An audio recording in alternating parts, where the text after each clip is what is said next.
세상의 모든 일에는 저마다 목적이 있습니다. 만일에 목적이 없다면 일에 대한 의미를 갖다가 찾지 못할 것이고 그것에 대한 확신과 성공을 이룰 수 없게 됩니다. 구두의 명가 페레가모의 회장은 돈을 벌겠다는 욕심으로 구두를 만들면 실패한다. 좋은 구두를 만드는 것은 사람에 대한 연민과 사랑에서부터 출발해야 된다 하면서 구두 만드는 회사이지만 남의 신발을 만드는 회사이지만 그래도 철학을 가지고 있습니다. 우리 인생에도 목적이 있습니다. 과연 사람들은 어떤 목적을 가지고 살까요? 빌 클린턴 대통령 시절에 그의 경제특보 로버트 라이시는 하루아침에 세계 경제를 갖다가 움직이는 노동부 장관에 오르게 됩니다. 후보 시절과는 완전히 딴판이었어요. 잠도 제대로 잘 수도 없었고 너무도 정말 24시간이 어떻게 돌아가는지 모르게 바쁘게 돌아가는 나날을 보내고 있었습니다. 어느 날 그의 딸이 아침에 출근을 새벽에 하려고 하는데 달려 나왔어요. 그리고 이 딸이 눈을 부비면서 아빠에게 안기며 이렇게 이야기합니다. 아빠, 오늘 아빠에게 할 말이 있어요. 늦게 오시더라도 저를 꼭 깨워주세요. 하는 그 말을 듣는 순간 이 라이시는 순간 가슴이 덜컥 내려앉았다고 합니다. 그날 하루 종일 그게 머리를 떠나지 않았어요. 내가 과연 무엇을 위해서 사는가? 그는 그날 사표를 쓰고 대통령에게 사표를 제출하고 백악관을 떠났습니다. 여러분은 이해하시겠습니까? 자기 가족을 위해서 모든 일을 다 관두고 집으로 돌아온다. 우리는 이해하기 힘든 일입니다. 2021년에 미국 퓨리서치라고 하는 곳에서 경제 선진국 17개국을 대상으로 그 나라 국민의 가치관을 갖다가 알아보기 위한 설문조사를 한 것이 있었습니다. 삶의 가치를 묻는 것인데 그 결과 17개 중에 14개 국가가 가족이라는 것이 삶의 가치다라고 1위, 제일 첫 번째에다가 그렇게 찍었어요. 두 번째는 직업이라는 것이었어요. 직업. 그렇게 응답한 나라가 가장 많았어요. 그런데 한국만큼은 다른 나라하고는 틀렸어요. 한국은 첫 번째가 무엇이었냐면 물질의 풍요로움이었습니다. 두 번째가 가족인 줄 알았더니 두 번째도 가족이 아니었어요. 두 번째는 무엇이었냐면 또 이것도 달랐어요. 두 번째는 건강이었어요. 그리고 세 번째에 가서 가족이 나왔어요. 그러니까 우리나라 사람들의 가치 기준은 어디에 있냐면 풍요로움, 돈에 있다. 물질의 풍요로움이 있다 하는 것을 갖다가 알 수 있습니다. 그러니까 삶의 목적이 어디에 있냐면 물질을 갖다가 풍요롭게 쓰는 것, 가지고 사는 것, 거기에 있다 하는 것임을 알 수가 있는 결과입니다. 이런 가치관을 갖게 되는 이유는 70년대 이후에 우리나라가 급속한 압축 성장을 해왔잖아요. 거기에서 생겨난 것인데 너무 가난했던 시절을 갖다가 그 과거에 너무 가난했던 아픔, 슬픔 이런 것을 떨쳐버리고 풍요로운 것이 가장 행복이다 하는 것이 사람들의 뇌리에 자꾸 박히게 된다는 거예요. 그래서 삶의 목적이 풍요로움, 삶의 풍요로움, 그러니까 물질적 풍요로움에 있다 하는 것이다. 그런 것을 나타내는 결과였다는 겁니다. 그 재미난 그 이야기가 있는데요. 이슬람 과격파에서는 천국은 모든 것을 갖춘 풍요로운 것이 넘치는 곳이다. 이렇게 이야기를 한다는 거예요. 그리고 거기에는 아름다운 처녀 72명이 기다리고 있다는 거예요. 그래서 젊은이들을 갖다가 천국에 가면 그걸 다 누릴 수 있다는 거예요. 그걸 가르치니까 젊은이들이 너도 나도 할 것 없이 자살 특공대에 막 들어가게 된다는 거예요. 이 자살 특공대의 역사는 사실 옛날 십자군 시절로 올라간다는 거예요. 그 당시에 그 젊은이들을 갖다가 뽑아가지고 마약에 취하게 만든대요. 그리고 한 인조 낙원에다가 업어가요. 깨어나면 거기에 막 비몽사몽간인데 막 과수와 향목과 화초들이 만발하고 꿀과 우유와 포도주가 막 냇물처럼 그냥 흐르는, 정말 지금까지 생각해보지도 못한 그러한 낙원이 그 앞에 딱 나타난다는 거예요. 그런데 그 앞에 72명의 처녀들이 탁 나열해가지고 이 젊은이들을 갖다가 영접한다는 거예요. 그러다가 거기서 한 사흘쯤 그렇게 두었다가 다시 이제 정신이 혼미한 상태에서 다시 있던 자리로 데려간다는 거예요. 그러니까 거기 가서 깨어나서 보니까 내가 지금 뭔가 환상을 보았는지 천국의 모습과 같은 그러한 것을 봤다는 거예요.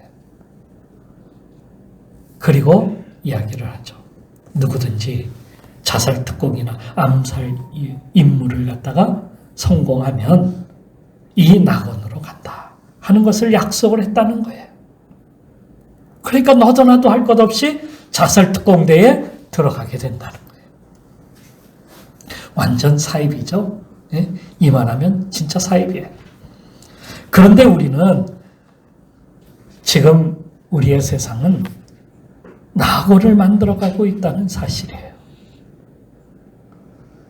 허황된 꿈을 갖다가 많은 사람들에게 막 집어넣기 시작을 했어요.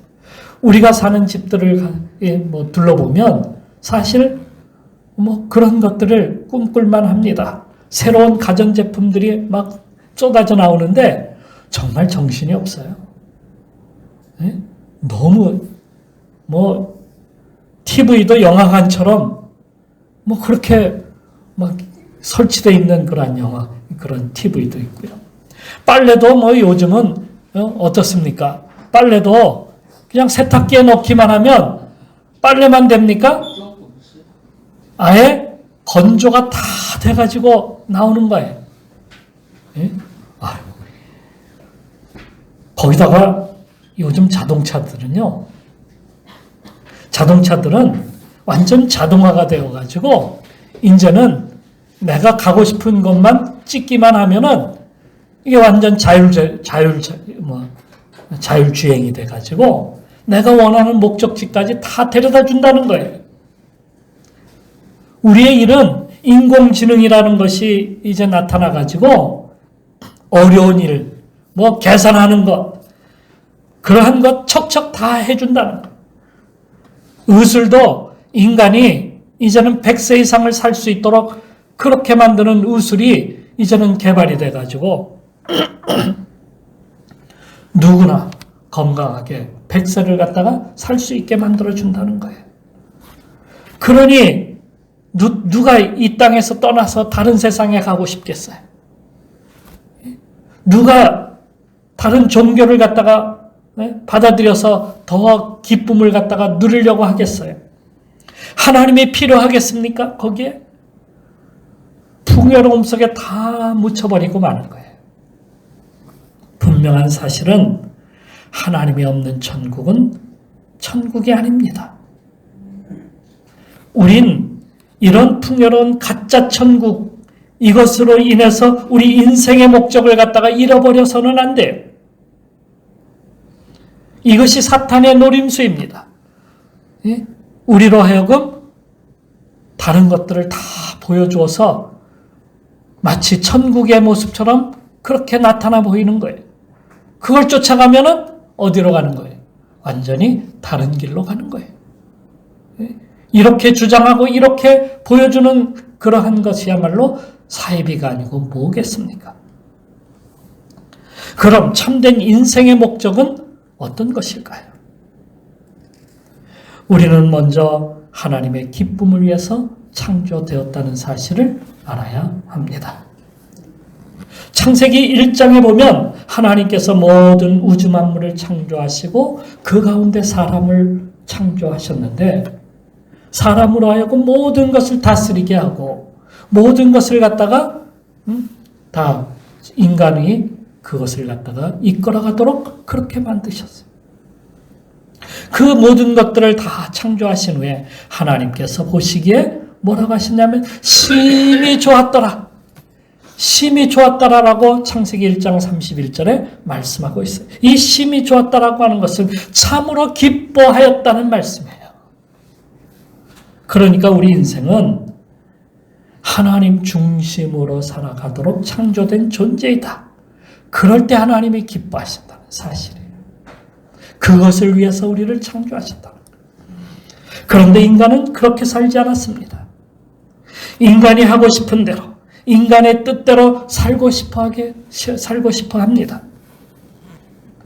그것은 인간이 하나님께 범죄하고 떠나면서 시작이 되었어요. 곧 선악과를 따먹으면서 인간은 인간 스스로 다 할 수 있다라고 그렇게 잘못된 확신을 갖기 시작을 합니다. 신처럼 살고 싶은 것이 인간의 욕망이 되고 말았어요. 그래서 죄를 저질러도 남에게 전가하고 자신은 무어하다고 그렇게 여깁니다. 내가 안 했어요. 다 쟤 때문에 제가 다 한 거예요. 나는 무어합니다. 그건 뭐예요? 내가 신이다. 그런 거예요. 그런 사람들도 너무 많아요. 우리 사회에 보면. 다 남에게 전가하고 자기는 거룩한 사람처럼, 죄가 없는 사람처럼, 신처럼 그렇게 살아가는 거예요.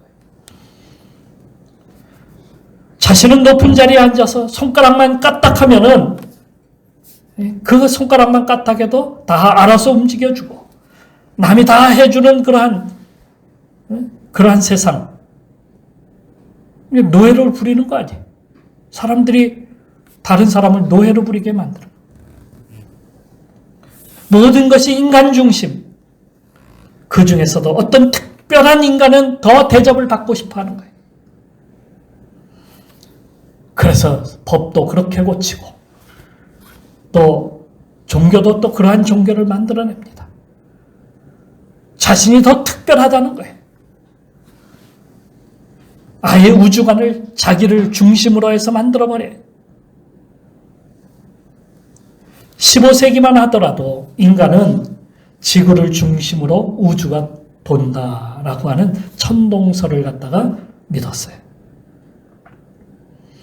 그것은 바로 인간이 우주의 중심이다. 이렇게 믿는 거예요. 인간이 우주의 중심이다. 이게 바로 천동설이에요. 모든 것이 지구가 중심이고 지구를 중심으로 돌고 있다는 거예요. 마치 요셉이 자기의 별이 그 형제들의 별이 자기를 중심으로 와서 둘러서서 절한다 하는 모습과 똑같은 거예요. 이게 바로 천동설이에요. 지구를 중심으로 우주가 돌고 있다. 그게 바로 인간은 우주의 중심이다. 이렇게 믿는 거죠. 그런데 코페르니쿠스는 발음도 잘 안 되는 거예요. 코페르니쿠스는 이렇게 주장했어요. 지구는 우주의 중심이 아니다. 지구 역시 태양의 둘레를 도는 한 행성에 불과하다. 이렇게 주장을 했어요. 이걸 지동설이라고 이렇게 말을 하는 거예요. 천동설에서 지동설로 바뀌는 거예요. 이건 엄청난 지각 변동이에요.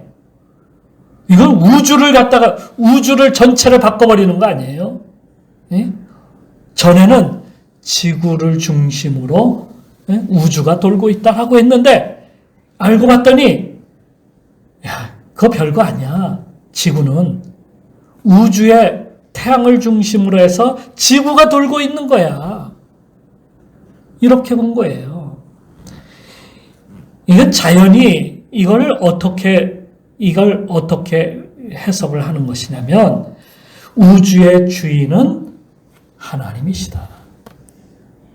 하나님 중심으로 우리가 살아야 된다. 이렇게 변하는 거예요. 이건 이렇게 변하는 거예요. 종교개혁자들이 나왔어요. 얼마 후에. 종교개혁자들이 이렇게 선포했습니다. 우리가 사는 것은 오직 하나님의 은혜입니다. 우리가 사는 것은 오직 하나님의 말씀입니다. 우리가 사는 것은 오직 믿음으로 사는 겁니다. 그러니까 종교개혁자들이 주장하는 것은 곧 무엇이냐면 하나님 중심으로 살아야 된다는 거예요. 이걸 주장한 거예요, 여러분. 그러니까 지금까지는 인간 중심, 사람 중심이었는데 이게 어디로 바꾸는 거냐면 하나님 중심으로 바꾸는 거예요. 이 코페르니쿠스의 이 지각 변동이 일으킬 만한 그 사건이 천동설에서 지동설을 주장한 것이 이게 엄청난 그 효과를 불러왔다는 거예요. 인간 중심이 아니다. 하나님 중심으로 살아야 된다. 17세기 청교도 신학자들이 만든 웨스트민스터 신앙 고백서가 있습니다. 거기에 보면 소요리 문답이라고 107가지의 질문서가 나오는데요. 그 소요리 문답 첫 번째 질문에 인간의 목적은 무엇인가 하는 거예요. 인간은 왜 사는가? 거기에 보면 이런 말씀이 있어요. 하나님을 영화롭게 하며 그를 즐거워하게 하는 것이다. 이것이 첫 번째 인간은 왜 사느냐의 대답이 바로 그거예요. 하나님을 영화롭게 하며 그를 즐거워하는 것이다. 즐겁게 하는 것. 그러니까 우리의 삶은 누구 중심으로 살아야 된다는 거예요. 하나님 중심으로 산다는 거예요. 그런데 600년이 지난 오늘 아직도 지구가 우주의 중심이라고 그렇게 주장하는 사람들이 있어요. 아직도 그걸 못 버려요. 그게 맞다는 거야. 예? 천문학이 발달을 했잖아요. 엄청난 발달을 통해서 지구는 천체에서 아주 작은 별에 속해 있다. 보이지도 않는 작은 별이다. 그런 것들을 우리가 알게 되었어요. 하지만 아직도 지구가 우주의 중심이 되어야 된다고 주장하는 사람들이 많다는 사실을.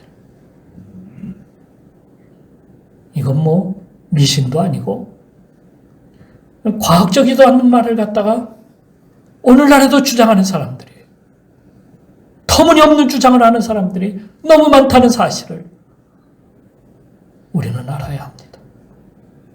제가 왜 그 말씀 드리는지 알죠? 진정으로 우리는 하나님 중심으로 살아야 돼요. 지금까지 우리는 내가 우주의 중심으로 살았어요. 내가 주인처럼 행세해왔어요. 모든 것에서 내가 중심이 되니 남의 고통 안중에도 없습니다. 나만 생각해요. 오직 그것으로 나의 멋있음이 드러나면 되는 거예요. 남이야 살든 죽든 상관없습니다. 이것을 갖다가 자기의라고 불러요. 자기 이름을 내기, 자기 의를 드러내기 위해서 사는 거예요. 자기 잘난 맛에 사는 거예요. 거기에는 하나님이 없습니다. 질그릇이 그것을 만든 토기장이에게 왜 이렇게 만들었냐고 항의하는 것과 같습니다. 그 착각에서 빨리 벗어나서 우리는 질그릇이다. 우리를 만드시는 것은 토기장이다 하는 것을 알아야 합니다. 그러니까 토기장이신 하나님 중심으로 우리의 중심 사고가 바뀌어야 되는 거예요. 이 우주에 내가 주인이라는 내 중심 사고에서 하나님이 주인이시라는 하나님 중심으로 바뀌어야 우리가 진정으로 우리의 삶의 목적을 깨닫는 거예요. 그래야 감사할 수가 있는 거고요. 불평이 사라지는 거예요. 하나님의 뜻을 아는 것이 바로 성숙한 그리스도인이 되는 비결입니다. 두 번째의 목적은 예수 그리스도를 믿고 그분을 닮는 것입니다. 예수님은 우리에게 바른 진리를 보여주시기 위해서 세상에 오셨습니다. 예수 그리스도가 진리이십니다. 그래서 내가 곧 길이요 진리요 생명이니 나로 말미암지 않고서는 아버지께로 올 자가 없느니라 이렇게 말씀하셨어요. 그분을 우리 속에 채워갈 때 우리가 진정한 그리스도인으로 살아가게 됩니다. 그분을 따라갈 때 우리 진정한 목적지에 도착하게 되는 거예요. 예수님은 이렇게 말씀하셨어요. 내가 어디로 가든지 그 길을 너희가 아느니라. 주님을 따라가야 우리가 그 길을 깨닫고 아는 거예요. 그래서 우리는 그리스도를 닮아가고 주님을 쫓아가야 합니다.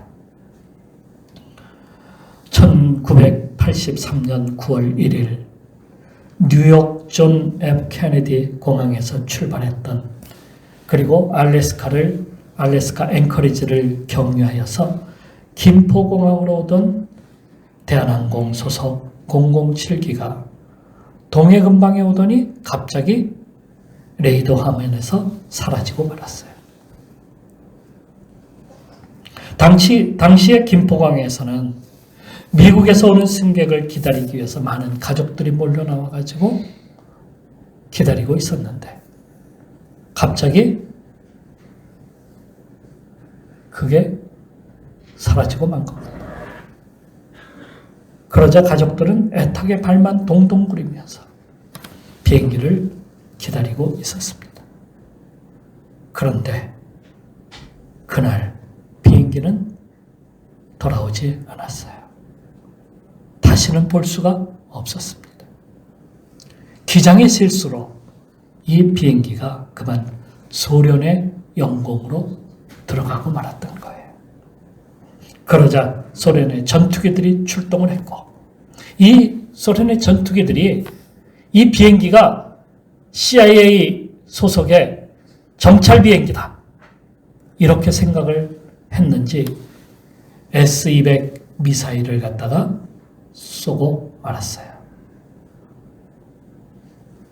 거기에는 승무원과 승객 269명이 타고 있었습니다. 순식간에 비행기는 폭파가 되었고 그 폭파된 비행기는 차가운 동해의 바닷속으로 떨어지고 말았습니다. 영영이 돌아오지 못하고 말았습니다. 영공에서 조금 벗어났는데 많이도 아니고 조금 벗어났는데 그렇게 되고 말았던 겁니다. 지금 우리도 어디로 가고 있는지를 다시 한번 돌아봐야 되잖아요. 나를 한번 체크해 보세요. 혹시 나는 조금밖에 벗어나지 않았어. 그 조금이 엄청난 차이를 가져온다는 사실이에요. 예수님을 믿으면 하나님을 볼 수 있습니다. 나를 본 자는 아버지를 보았거늘 어찌하여 아버지를 보이라 하느냐. 예수님을 믿어야 우리가 하나님을 보는 겁니다. 예수님을 따라가면 하나님이 창조해 놓으신 천국을 우리가 볼 수가 있는 겁니다. 심령이 가난한 자는 천국이 저희 것임이라. 예수님은 우리에게 천국의 삶을 살도록 그렇게 하셨습니다. 이 땅이 아닌 하늘의 것을 오늘 지금, 미래가 아닌 지금 우리에게 주신다는 거예요. 임재하신다는 거예요. 나는 하늘에서 내려온 산 떡이니 사람이 이 떡을 먹으면 영생하리라. 우리는 주님을 따라가면, 주님을 믿으면 관계가 열리고 영생할 수 있는 길이 열리고 천국이 우리 가운데 오늘 임하게 되는 거예요. 지금 여러분 모두 하늘의 것을 오늘 이 시간 여러분들이 누리고 가시기를 바랍니다. 그 길을 따라가면 우리가 길을 잃지 않습니다. 그리고 마지막으로 우리는 사명을 위해서 지음을 받은 존재라는 사실을 알아야 합니다. 우리가 어떤 삶을 살든지 모두가 하나님의 사명을 가지고 태어났습니다. 그런데 그것은 해도 그만 안 해도 그만이 아니에요. 반드시 해야 될, 어느 때는 목숨을 바쳐야 될 그 순간까지도 우리가 가야 된다 하는 것입니다. 사명이라는 말은, 그래서 사명이라는 말을 쓰죠. 사명이라는 말을 한자어로 쓰면 뭡니까? 목숨으로 지켜야 될 일이에요. 그게 사명이에요. 영어에서는 미션, 임무, 사명 이렇게 쓰잖아요. 목숨을 바쳐서 임무를 수행하는 게 미션이에요. 그것을 우리는 선교라고 이렇게 부르기도 합니다. 바울은 예루살렘으로 갈 때에 그를 붙잡아서 사람들이 예루살렘으로 가면 당신은 붙잡혀서 죽게 될 겁니다 하고 말리는 성도들을 향해서 이렇게 이야기합니다. 여러분 어찌하여 울어 내 마음을 상하게 하였나? 나는 주 예수의 이름을 위하여 결박을 당할 뿐만 아니라 예루살렘에서 죽을 것도 각오하였노라 하면서 맡겨진 사명을 대충 하려고 하지 않냐고, 목숨을 다하여 감당하겠노라고 그렇게 결심하고 있습니다. 이게 사명입니다. 예수님은 우리에게 이렇게 말씀하셨어요. 그러므로 너희는 가서 모든 족속으로 제자를 삼아 아버지, 아들과 성령의 이름으로 세례를 주고 내가 너희에게 분부한 모든 것을 가르쳐 지키게 하라. 마태복음 28장 19절 20절 말씀입니다. 특히 베드로에게 디베라 바닷가에서 마지막 당부를 하시는데, 요한의 아들 시몬아, 내가 이 사람들보다 나를 더 사랑하느냐? 이 말씀을 3번 하셨어요. 그러면서 내 어린 양을 먹이라, 내 양을 치라, 내 양을 먹이라 하시면서 양을 먹이라고 하십니다. 양을 치라고 하십니다. 그것은 우리에게 주시는 사명입니다. 주님은 마지막 하늘로 가시면서 이렇게 우리에게 당부하셨습니다. 오직 성령이 너희에게 임하시면 너희가 권능을 받고 예루살렘과 온 유대와 사마리아와 땅끝까지 이르러 내 증인이 되리라 하시니라. 이렇게 말씀하시면서 하늘로 가셨습니다. 우리에게 주신 사명입니다. 이것을 우리는 그냥 대충 그냥 해도 그만 안 해도 그만, 그것이 아니라 우리가 반드시 이루어야 될 사명임을 우리도 깨닫고 나가는 성도가 되시기를 바랍니다. 이제 우리는 우리 인생의 목적이 무엇인지를 다시 한번 알게 되었습니다. 지금까지 우리가 몰라서 나는 무엇 때문에 살아야 되나? 내 꿈이 무엇이냐? 주님의 꿈이 내 꿈이죠. 무엇이겠습니까? 터키에 가면 68캐럿 나가는 다이아몬드를 볼 수 있다고 합니다. 68캐럿. 본 적 있어요?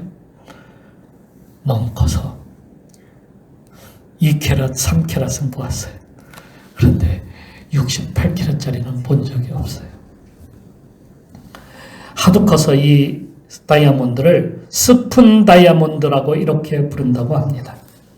사실은 이 엄청난 다이아몬드를 스푼 3개하고 바꿨기 때문에 이 다이아몬드 이름을 스푼 다이아몬드라고 이렇게 부른다는 거예요. 한 농부가 강가에서 강가를 지나다가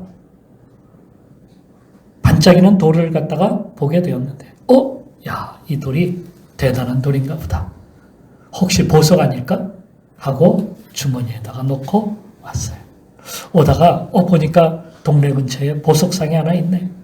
그래서 거기 들어가서 보석상 주인에게 이거 보석 아니요?